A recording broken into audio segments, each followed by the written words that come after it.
by United Press International, this is Eyewitness News Tonight. With Bill Walker, Doreen Gensler, Jerry Peterson, and Harold Johnson.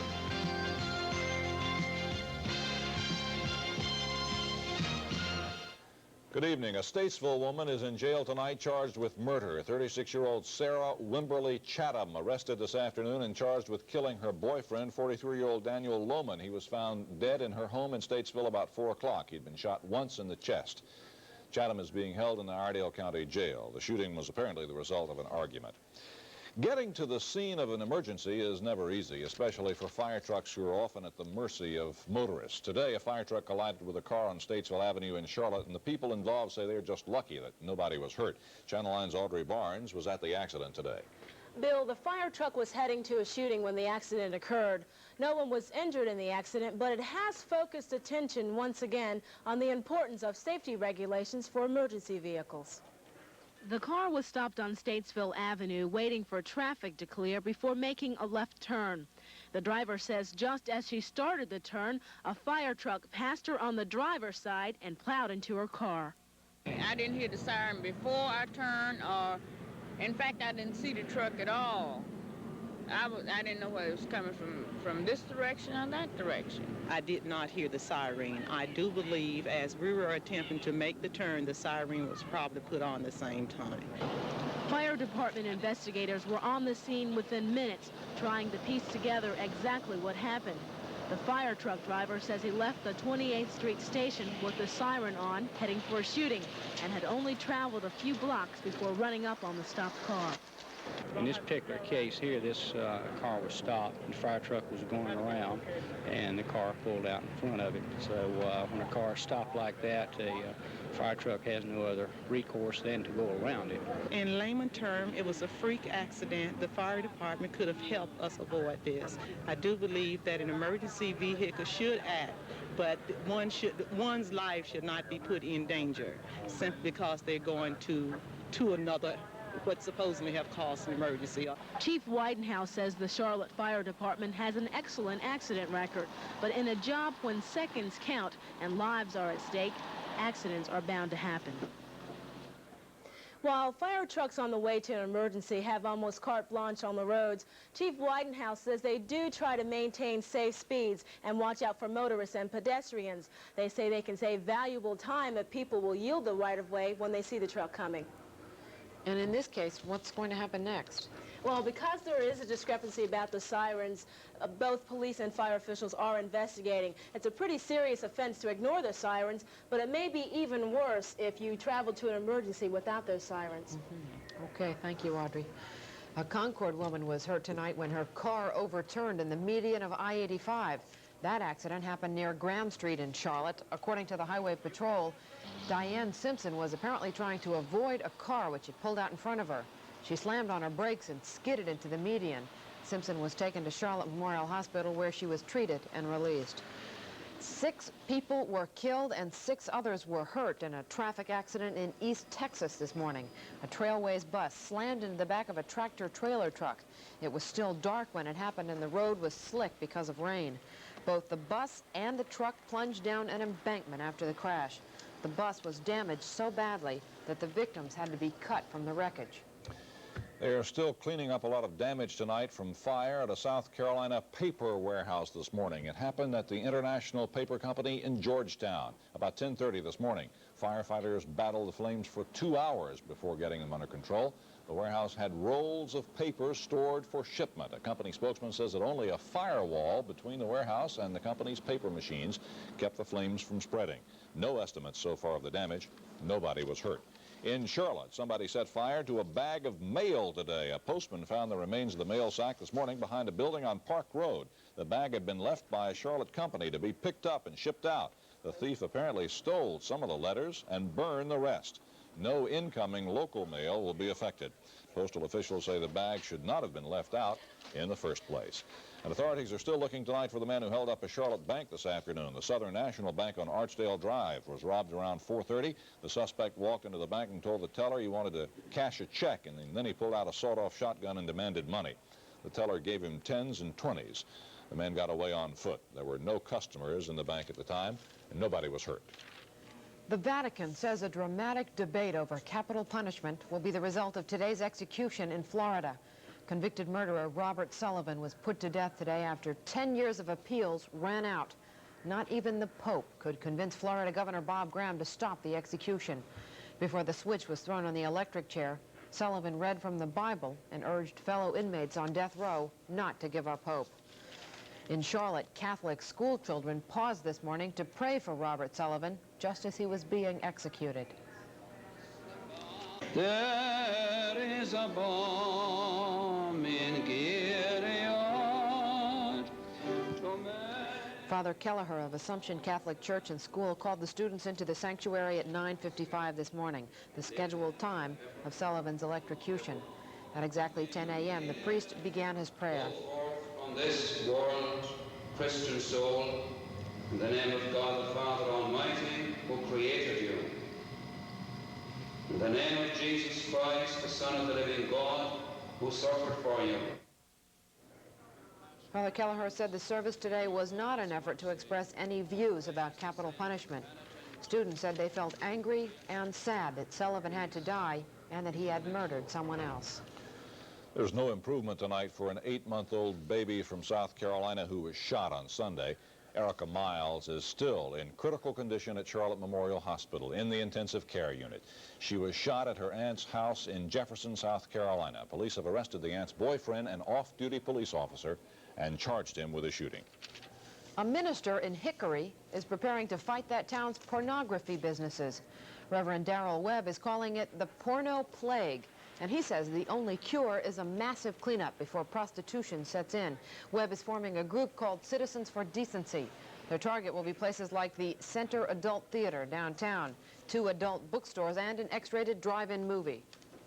Most of our people are decent, upstanding, moral, abiding people, and we just don't want this trash in our city. Webb also wants to see the ban on pornography sales in convenience stores, too. But Hickory police say there is little they can do to help Webb's cause. Still ahead in the news tonight, we'll tell you about a crackdown on food stamps here in Mecklenburg County. And we'll go to a Hanukkah celebration in Charlotte tonight. We'll be right back.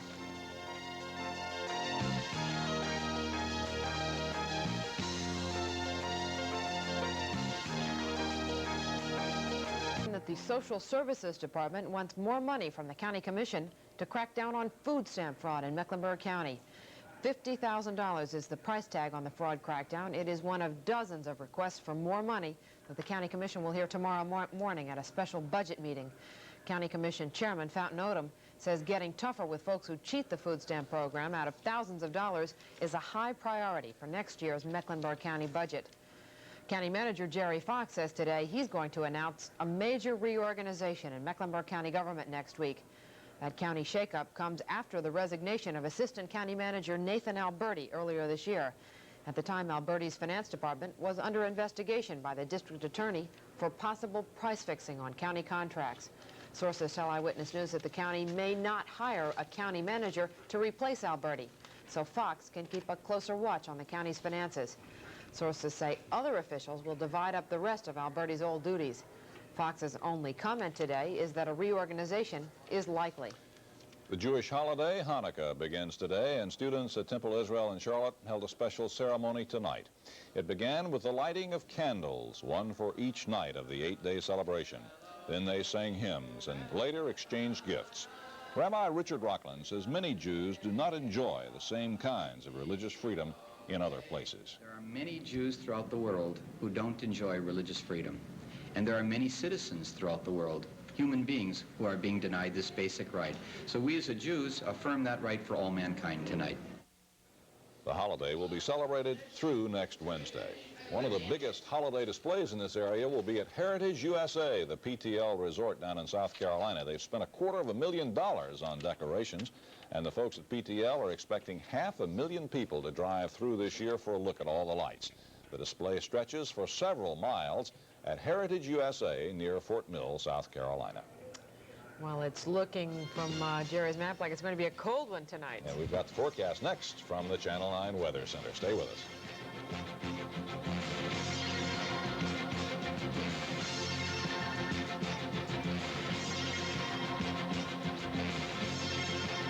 thought maybe we'd start out tonight with temperature patterns, which seems to be about the biggest concern around the country. From lows, we'll give you a look at the highs, but a look at the low values, freezing readings all the way down into Dixie this morning. We had 28 for a low, sub-zero readings through a great part of the midsection of the nation in the teens, right down into the panhandle of Texas and the freezing area down into our vicinity. That was lows, and highs stayed a little on the chilly side for the Swan Day of November. We've got a new month starting in about an hour, and the high for us was only 57 degrees down at Alice, Texas, got to 85, but look at it, it is still cold in the central part of the nation. Now, one of the reasons for that is still the snow cover on the ground, and it's going to stay there because things are going to continue cold. Notice the pattern of weather that we're concerned with that's coming our way right out through parts of Texas and the western part of the Gulf of Mexico. That is a building little trough of low pressure. Although it's weak, right now it is producing a little bit of shower activity, as you can see on our radar weather eye. That is producing rain all up and down the Texas coastal region and into Louisiana and now spilling over into Mississippi. That activity is moving slowly in an easterly direction. It'll rake across the Gulf states, but it's going to be so weak. I think the net result for us is just going to be a spattering of clouds, a very weak chance of shower activity from us. Keep your mind on this system right here. That's the cold pattern of air coming down over that snow-covered section of the nation. That high will drift into our region and bring us into the weekend. As far as we're concerned, tonight will remain partly cloudy. We'll have lows in the mid-30s compared with that 28 that we had this morning. Right now, the present reading's at 43 after that high today of 57. Southeast 6-mile-an-hour winds. The humidity is at 59%. Barometer at 30 and 21/100 inches. Tomorrow, notice Speedy Gonzales. That trough will start moving rapidly to the east. The colder air is behind it. Now we'll have the scattered blobs of clouds, and that'll take us into Friday. Look where that high will be on Friday. Is that going to favor us? Fair air pattern. Could that be the weekend spoiler coming up? Well, for the weekend, the front's going to work itself eastward in a drift. We'll have scattered clouds along that frontal zone. Mild air on Saturday. It'll be through on Sunday, a little cooler weather. And as far as we're concerned, it doesn't show too much moisture right now. But for tomorrow, we should have mostly good weather, just a few clouds around, breezy and mild. We'll have a high near 50, about 6-7 degrees cooler than today. Look at Friday, bright and beautiful, mid-50s, and the forecast for Cleveland, lots of snow and cold weather, and the air quality index ain't nothing like it is in Charlotte. Who cares what the forecast in Cleveland? Oh, we did have somebody here. I think somebody's interested in that. Well, thank you, dear. Did you hear about the newest item in the computer show out in Las Vegas? Right there in the middle of all the Apples and Ataris is Peter McWilliams and his new word processor. This is the RAM, RAM, which stands for Reasonably Amiable Metal. It holds 2,000 bytes. Now, Peter says his word processor is user-friendly and very portable, and because of the tiny wooden chips, look how far this model has come from the old model right there next to Peter. You see, the old bulky model. It's you know, you have to have Peter's sense of humor. Yeah, I was just going to say, Peter, for a computer guy, he's got a great sense of humor. Yes, Pete, I got one of your products. It's the basic pen that you don't bite on the end. The modified version. It's the modified version. Maybe that's the next one coming out. That's a little dark. I might have the scoop on you, Pete. You better be careful. But I don't have your sense of humor, so we're in trouble. 49ers start a new streak at the mine shaft tonight. We'll talk about that. Lots of good highlights coming up when we come back.